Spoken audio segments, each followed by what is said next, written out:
अंडमान निकोबार द्वीप समूह की सबसे ऊंची चोटी कौन सी है? तो आप कहते हैं सैडल पिक। क्या कहते हैं आप? Saddle peak. तो सबसे ऊंची चोटी जो सैडल पिक है वो कहां है? तो वही उत्तरी अंडमान पर है, वही उत्तरी अंडमान पर है। सबसे बड़ी चोटी अरे किसी भी द्वीप पर तो होगा ना, 572 द्वीप हैं, तो किसी एक द्वीप पर होगा ना वो सैडल पिक, सबसे ऊंची चोटी। लेकिन डंगन पास किन दो द्वीपों के बीच से गुजरता है, या डंगन पास किन दो द्वीपों को अलग करता है? तो अंडमान निकोबार द्वीप समूह की सबसे ऊंची चोटी, तो आपने कहा सैडल पिक। ये रहा सैडल पिक, ये सैडल पिक है, सैडल पिक। किस द्वीप पर? तो आप कहते हैं उत्तरी अंडमान पर, सैडल पिक यानी कि उत्तरी अंडमान पर। लेकिन अगर मैं पूछ दूं कि सिर्फ निकोबार द्वीप की सबसे ऊंची चोटी, वल्ली निकोबार की मैं बात कर रहा हूं, ये रहा निकोबार। अगर निकोबार द्वीप समूह। हेलो फ्रेंड्स, कैसे हैं आप लोग? उम्मीद करता हूं एकदम फर्स्ट क्लास मस्त होंगे आप लोग।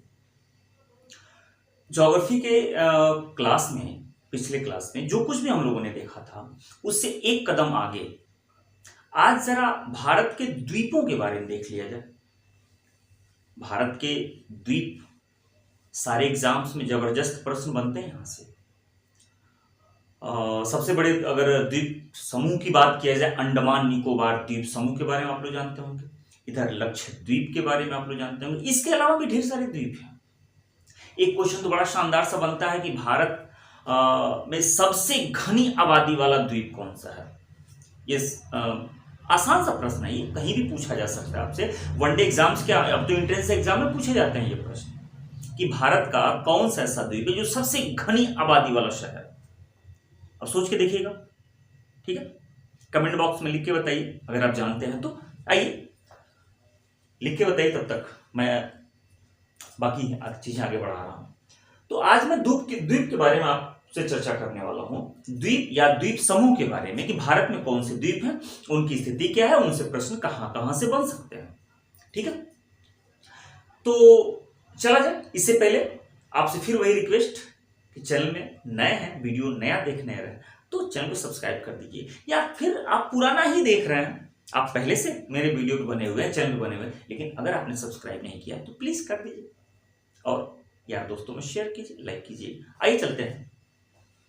आज शुरुआत किया जाए अंडमान निकोबार द्वीप समूह से।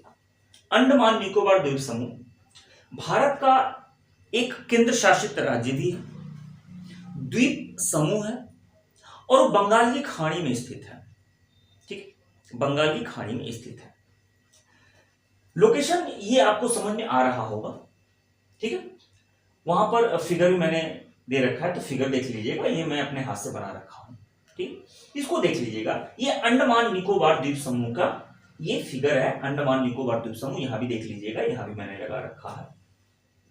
अब यहां से कहां से प्रश्न क्यों और कैसे बनते हैं, एक एक प्रश्न पे मैं डिस्कस करूंगा, आप इसका नोट्स बनाते रहिएगा, खूब बढ़िया से नोट कर लीजिएगा। सबसे पहली बात यह है कि अंडमान निकोबार द्वीप समूह, अगर ज्योग्राफी की बात किया जाए तो कुल 572 द्वीपों का एक समूह है। कितना? 572 द्वीप। यहां से लेकर के यहां तक कुल 572 छोटे बड़े द्वीपों का एक समूह है, इसीलिए इसे कहा जाता है अंडमान निकोबार द्वीप समूह कहा जाता है। ठीक है, पहली चीज। अब नाम पे जरा देखिएगा, मैंने कहा अंडमान निकोबार द्वीप समूह, तो अंडमान और निकोबार दो शब्द इस्तेमाल हो रहे हैं यहां से, अंडमान और निकोबार दो शब्द इस्तेमाल हो रहे हैं, तो मतलब कि अंडमान भी होगा और निकोबार भी होगा। सीधी बात, दो शब्द इस्तेमाल हो रहे हैं, अंडमान निकोबार द्वीप समूह, तो अंडमान भी होगा और निकोबार भी होगा। तो देखिए यहां एक अक्षांश रेखा है 10 डिग्री, 10 डिग्री अक्षांश रेखा है, 10 डिग्री अक्षांश रेखा। इस 10 डिग्री अक्षांश रेखा को 10 डिग्री चैनल कहा जाता है। तो 10 डिग्री अक्षांश रेखा के उत्तर साइड में, उत्तर की तरफ, ऊपर की तरफ जितने भी द्वीप हैं उनको अंडमान द्वीप समूह कहा जाता है। और 10 डिग्री चैनल से नीचे या इंडोनेशिया तक कह लीजिए, ये पोर्शन बनता है यहां से 10 डिग्री चैनल से लेकर के 6 डिग्री, ये 6 डिग्री चैनल है, ये 6 डिग्री चैनल जो कि इंडोनेशिया से भारत को अलग करता है। यहां से नीचे इंडोनेशिया हो जाएगा। ठीक है। तो 10 डिग्री से लेके 6 या 6 से लेके 10 इसके बीच में जो भी द्वीप पड़ते हैं इसे निकोबार द्वीप कहा जाता है। मेरी बात आपको समझ में आया कि 6 डिग्री से लेके 10 डिग्री के बीच में जितने भी द्वीप, छोटे बड़े द्वीप हैं, इन्हें निकोबार द्वीप कहा जाता है। और 10 डिग्री से ऊपर कोको स्टेट तक, कोको चैनल तक, यानी कि यहां से अब म्यांमार की सीमा रेखा शुरू हो जाएगी, तो 10 डिग्री से लेके यहां के बीच में इसे अंडमान द्वीप समूह कहा जाता है। तो कुल द्वीपों की संख्या मैंने बताई 572 द्वीप समूह। उस 572 द्वीप में देखिएगा 550 द्वीप अकेले अंडमान में है। 550 द्वीप अकेले अंडमान में है और सिर्फ 22 द्वीप जो हैं, सिर्फ 22 द्वीप जो हैं वो निकोबार में है। ये कुल हुआ आपका 572 द्वीप और इन्हें कहा जाता है अंडमान निकोबार द्वीप समूह। तो 550 द्वीप अंडमान में और 22 द्वीप निकोबार में हो गए। ठीक है, एक तो ये पहला प्रश्न यहां से निकल के आया और आप कर ले जाएंगे, आसानी से कर ले जाएंगे, इसमें कोई समस्या नहीं है। ठीक है, आगे बढ़ा जाए। सबसे पहले अंडमान पे जरा नजर दौड़ाया जाए, अंडमान पे नजर दौड़ाया जाए। 550 छोटे बड़े द्वीप हैं, इसमें प्रश्न कहां कहां से बन सकते हैं। ठीक है, कुछ एक द्वीप जो है जहां से प्रश्न बनते हैं। ये जो सबसे ऊपर छोटा सा मैं एक बना रखा हूं ना, इसे नारकोंडम कहा जाता है। नारकोंडम, नारकोंडम। ठीक है, मेरे साथ फिगर बनाते चलिएगा। अगर आप फिगर बना लें तो बिना याद किए याद हो जाएगा। सिर्फ एक बार फिगर बनाइए, इमेज दिमाग में बहुत देर तक रहता है और उम्मीद करता हूं सिर्फ एक बार बना लेंगे, आपको दोबारा बनाने की जरूरत नहीं पड़ेगी। ये सबसे छोटा सा बना इसे नारकोंडम। भारत में 2 ही ज्वालामुखी है, नारकोंडम और बैरन। तो ये देखिएगा साइड मैंने बैरन बना रखा है, ये दोनों अंडमान समूह के हिस्से हैं। ये बैरन, ठीक है, ये बैरन। तो 2 ही ज्वालामुखी है, एक अंडमान और एक बैरन। बैरन जो है वो सक्रिय ज्वालामुखी और नारकोंडम जो है वो सुसुप्त ज्वालामुखी है। ये जो बैरन है ये सक्रिय ज्वालामुखी, सक्रिय का मतलब कभी कभी निकलता रहता है, और नारकोंडम जो है सुसुप्त हो चुका है, यानी कि फिलहाल अभी उसमें कोई चांसेस दिखाई नहीं देते हैं।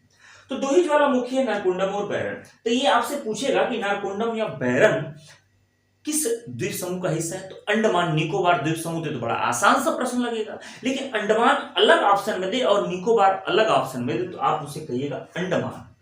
ये अंडमान समूह का हिस्सा है, नारकोंडम और बैरन। ठीक, इसके ऊपर ही मैंने एक रेखा बना रखी है, देखिए इसे कहा जाता है कोको स्ट्रेट। कोको स्ट्रेट या कोको चैनल, कोको स्ट्रेट या कोको चैनल कहा जाता है। कोको स्ट्रेट या कोको चैनल कहा जाता है। अब इसके ऊपर एक छोटा सा द्वीप म्यांमार का पड़ेगा, कोको द्वीप। कोको द्वीप, तो ये कोको चैनल जो है वो कोको द्वीप या म्यांमार से भारत को अलग करता है, या कोको द्वीप से अंडमान निकोबार द्वीप समूह को अलग करता है। ये रहा कोको चैनल। तो कोको चैनल किसे अलग करता है, तो म्यांमार से अंडमान निकोबार द्वीप समूह को, ठीक है, या कोको द्वीप से अंडमान निकोबार द्वीप समूह को अलग करता है। बीच में कौन सा, तो कोको स्ट्रेट या कोको चैनल। तो ये वो रहा। इसके बाद देखिएगा नारकोंडम के नीचे जो मैं बना रखा हूं ना, एक छोटा सा द्वीप बना, तो देखिए छोटे छोटे तो बहुत ढेर सारे द्वीप बना रखे हैं, लेकिन जिससे प्रश्न पूछता है हमको उससे सिर्फ मतलब रखना है, बाकी हमको किसी से मतलब नहीं रखना है। ठीक है ना।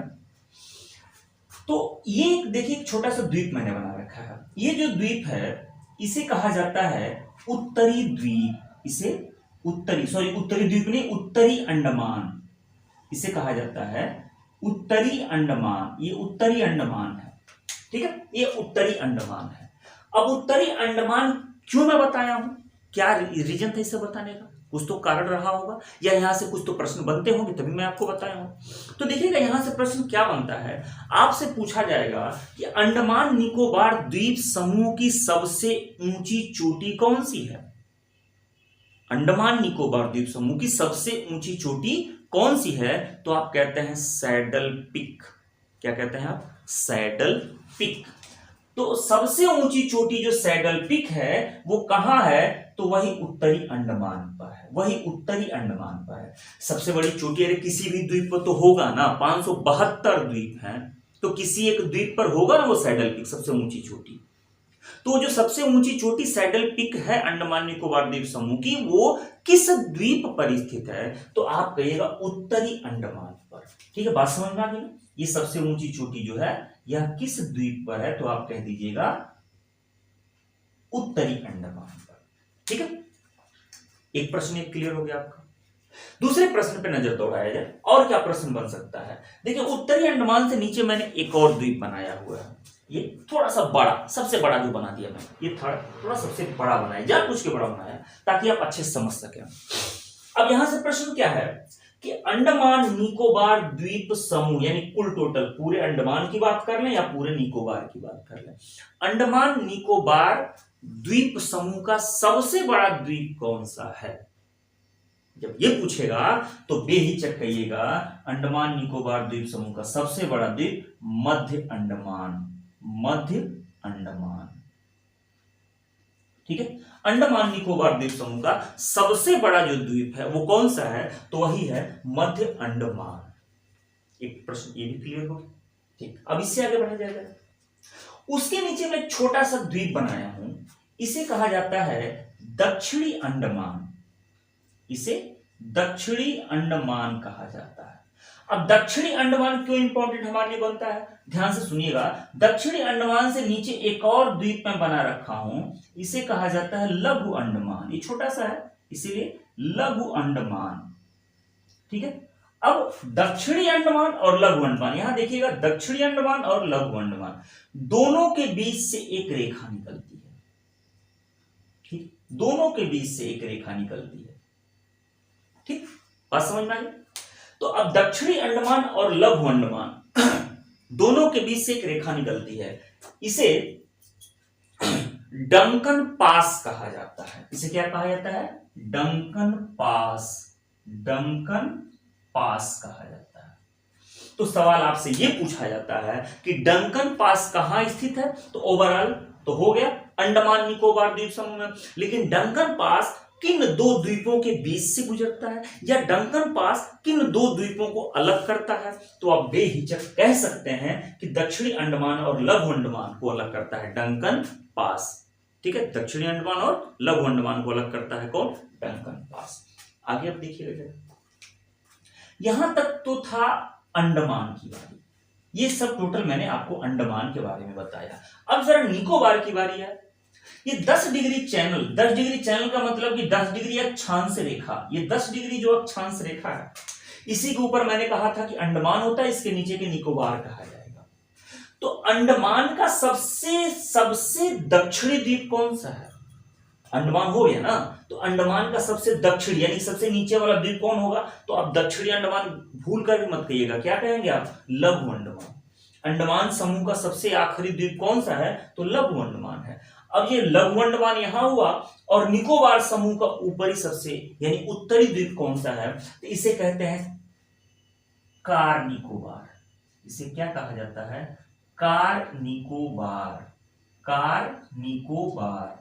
ठीक है, तो कार निकोबार, लघु अंडमान और कार निकोबार, निकोबार का सबसे उत्तरी द्वीप और अंडमान का सबसे दक्षिणी द्वीप, तो हो गया लघु अंडमान और कार निकोबार। और लघु और अंडमान को कौन अलग करता है? तो कह दीजिएगा 10 डिग्री चैनल। 10 डिग्री चैनल किसके बीच से गुजरता है? तो लघु अंडमान और कार निकोबार के बीच से गुजरता है। ये रहा 10 डिग्री चैनल।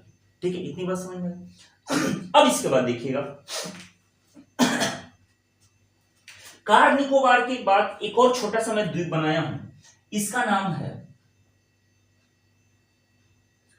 लघु निकोबार, लघु निकोबार, लघु निकोबार। ये लघु निकोबार है। अब लघु निकोबार क्यों पढ़ने की नौबत आई, क्यों जरूरी है लघु निकोबार? तो भाई इसलिए जरूरी है कि इसके नीचे ये है आपका बृहद निकोबार, ये है बृहद निकोबार, बृहद निकोबार। ठीक है, ये बृहद निकोबार है।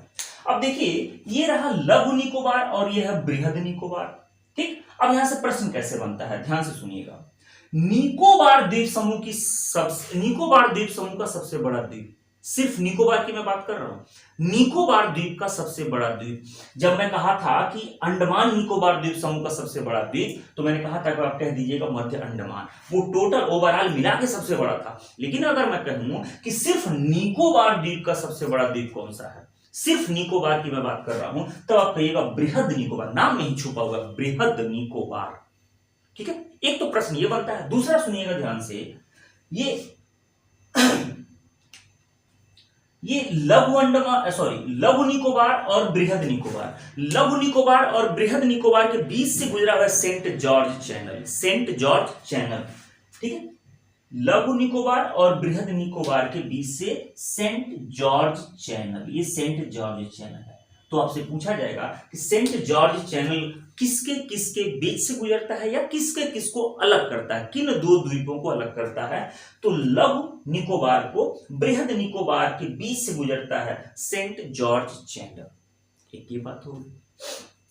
आगे सुनिएगा, प्रश्न यहां से फिर बनता है। अभी मैंने कहा था कि अंडमान निकोबार द्वीप समूह की सबसे ऊंची चोटी, तो आपने कहा सैडल पीक, ये रहा सैडल पीक, ये सैडल पीक है, सैडल पीक किस द्वीप पर, तो आप कहते हैं उत्तरी अंडमान पर, सैडल पीक यानी कि उत्तरी अंडमान पर। लेकिन अगर मैं पूछ दूं कि सिर्फ निकोबार द्वीप की सबसे ऊंची चोटी, वल्ली निकोबार की मैं बात कर रहा हूं, ये रहा निकोबार, अगर निकोबार द्वीप समूह की सबसे ऊंची चोटी की बात करें सिर्फ निकोबार की, तब आप कहेंगे माउंट थुलियर। क्या कहेंगे आप, माउंट थुलियर, ये रहा माउंट थुलियर। ठीक है, माउंट थुलियर, ठीक, माउंट थुलियर। ठीक है, तो बृहद निकोबार पर माउंट थुलियर स्थित है। दो प्रश्न फिर सुनिएगा ध्यान से, मैं क्या कह रहा हूं, मैं ये कह रहा हूं कि निकोबार द्वीप समूह की सबसे ऊंची चोटी निकोबार की सिर्फ, तो कहिएगा माउंट थुलियर। और माउंट थुलियर किस द्वीप पर स्थित है, तब आप कहेंगे बृहद निकोबार पर स्थित है। और एक और प्रश्न माउंट थुलियर से, अंडमान निकोबार द्वीप समूह की दूसरी सबसे ऊंची चोटी कौन सी, तब भी mount Thuillier. Overall Andaman Nicobar की बात किया जाएगा तो दूसरी सबसे ऊंची होगी, और सिर्फ निकोबार की बात किया जाएगा तो सबसे ऊंची चोटी होगी निकोबार की। ठीक है, और किस द्वीप पर स्थित है, तो वो बृहद निकोबार द्वीप पर स्थित है। ठीक है, और ये बृहद निकोबार ही हमारे भारत का सबसे आखिरी सबसे अंतिम द्वीप है, और इसी के अंतिम पॉइंट को, अंतिम सीमा को हम कह देते हैं इंदिरा पॉइंट। इसे ही हम लोग क्या कह देते हैं, इसे ही हम लोग कह देते हैं इंदिरा पॉइंट। तो इंदिरा पॉइंट किस द्वीप का हिस्सा है, किस द्वीप पर है, तब भी आप कहेंगे बृहद Nicobar. Indira Point, Parson Point या पिग्मेलियन पॉइंट, या किस द्वीप का हिस्सा है, तो आप कहेंगे बृहद निकोबार। इतनी बात क्लियर। ये हमारा भारत का आखिरी हिस्सा हो गया, इसके बाद भारत नहीं है। तो इसके बाद क्या शुरू होता है, इसके बाद इंडोनेशिया शुरू होता है। ये रहा इंडोनेशिया, इंडोनेशिया। तो भारत और इंडोनेशिया, या अंडमान निकोबार द्वीप समूह या इंडोनेशिया, या कहा जाए बृहद निकोबार द्वीप समूह और इंडोनेशिया के बीच से 6 डिग्री अक्षांश रेखा निकलती है। 6 डिग्री अक्षांश रेखा, इसे ही 6 डिग्री चैनल कहा जाता है, या इसे ही ग्रेट चैनल या महान चैनल कहा जाता है। तो ग्रेट चैनल, महान चैनल या 6 डिग्री चैनल किसके किसके बीच से गुजरती है, तो आप कहिएगा बृहद निकोबार और इंडोनेशिया का द्वीप है, नाम है सुमात्रा, नाम है सुमात्रा, सुमात्रा। तो बृहद निकोबार और सुमात्रा के बीच से कौन सी रेखा निकलती है, तो 6 डिग्री चैनल या 6 डिग्री अक्षांश रेखा। ये रहा अंडमान निकोबार द्वीप समूह का छोटा सा इतिहास, ज्योग्राफी के नजरिए से। इतिहास ना कह के, मैं इतिहास में गलत बोल गया, इतिहास मुझे नहीं बोलना चाहिए। ज्योग्राफी यानी भूगोल, भौगोलिक रूप से ये अंडमान निकोबार द्वीप समूह है जहां से इतने प्रश्न हमसे बनते हैं। ठीक है, इसको अच्छे से नोट्स कर लीजिएगा, और उम्मीद करता हूं इसके अलावा आपको कहीं वीडियो देखने की कोई जरूरत नहीं पड़ेगी। इसको रिवर्स में जाके, बैक में जाके एक बार, 2 बार, 3 बार करके पूरी तरीके से डिटेल नोट कर लीजिएगा, और मैप बना के, अपने हाथ से मैप बना के लिखिएगा। अगर आप अपने हाथ से मैप बना के लिखे तो हमेशा के लिए तैयार हो जाएगा। ठीक है, तो चलते हैं फिर अगले वीडियो पे मिलते हैं लक्षद्वीप और भारत के अन्य द्वीपों के साथ। तब तक के लिए अपना ख्याल रखें।